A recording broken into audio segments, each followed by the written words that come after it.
Welcome to The Explainer. You know, we all use tools like ChatGPT to make our lives easier, right?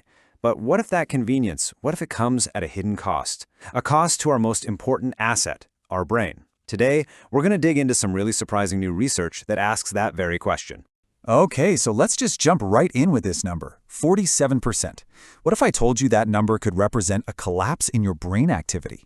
I know, it sounds like something straight out of science fiction, but it's the main finding of a study that's really making waves right now. So here's what happened. A recent study from MIT, and I should note, it's not yet peer-reviewed, took 54 people and had them write essays. Some got to use AI, some used Google, and some had to use nothing but their own brains. And the results for the AI group, well, they were frankly staggering. I mean, look at this. The sheer scale of the impact here is what's so wild. It wasn't just less brain activity. It was this whole cascade of cognitive problems. People couldn't even remember what they had just written. They felt totally disconnected from it. And get this, even when the researchers took the AI away and made them write on their own, their brains kind of stayed in that low gear. So what on earth is going on here? Why would a tool that's supposed to be helpful cause such a significant brain slump? Well, the answer lies in a really fundamental principle of neuroscience, one you've probably heard a million times. Use it or lose it. One of the experts who looked at this study put it perfectly with this analogy. It's so simple. When you outsource the heavy lifting of thinking, when you let the AI do the work, your brain just doesn't get the workout it needs to stay strong. And this all comes down to a concept called cognitive load. Cognitive load, it's just a fancy scientific way of saying how hard your brain has to work. So think about it. When you're learning a new language or trying to solve a really tough problem, you're under high cognitive load. But when you just ask an AI to do it for you, that load basically drops to zero. So here's the crucial point. Consistently putting your brain under high cognitive load is like taking it to the gym. It builds new pathways, it strengthens the ones you already have.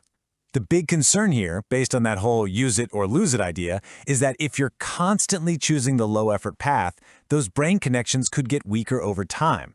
And that's something neuroscientists are always thinking about when it comes to long-term brain health. Now, let's be super clear. This does not mean AI is the enemy. It's an incredibly powerful tool. But the difference between a tool and a crutch, that difference is everything. So let's break down what it means to use AI the right way versus the wrong way. This story from one of the sources just perfectly illustrates the danger. This person isn't thinking, they're outsourcing. They're using AI as a crutch to completely bypass the entire process of critical thought, from coming up with an idea all the way to structuring an argument. And this is the question we all really need to start asking ourselves. Are we using these tools to generate actual insights, or are we just generating content?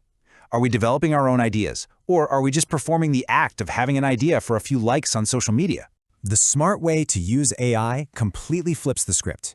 You do the hard work first. You write the draft, you build the proposal, you form the argument. Then you bring in the AI as a sparring partner. You ask it, hey, critique this, find the holes in my logic, what am I missing? You stay in the driver's seat as the thinker. AI is just the tool. And this trend of bypassing mental and emotional effort, it's not just happening at work. AI is now being designed to engage our most primitive social wiring, our limbic system. Characters like this one, Annie, are literally built to simulate connection and intimacy, basically outsourcing the hard work of human relationships. And please, don't think this is some distant sci-fi future. It's happening right now. Look at this. Nearly 1 in 5 Americans say they've already interacted with an AI romantic partner. And as these tools get more and more sophisticated, they're going to get incredibly good at hacking our deep-seated need for connection. Okay, so the risks are pretty clear. But we don't have to just unplug from the modern world and live in a cabin. We just need a playbook, right? A strategy for how to engage with all this intelligently and keep our minds sharp.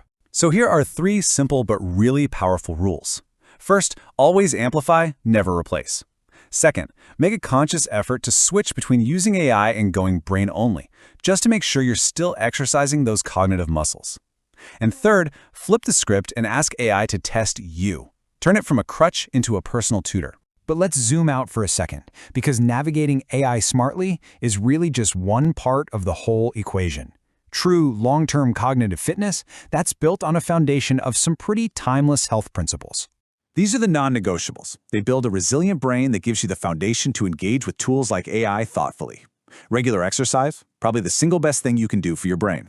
Quality sleep, That's when your brain literally cleans house and locks in memories. A good diet with omega-3s helps fight inflammation.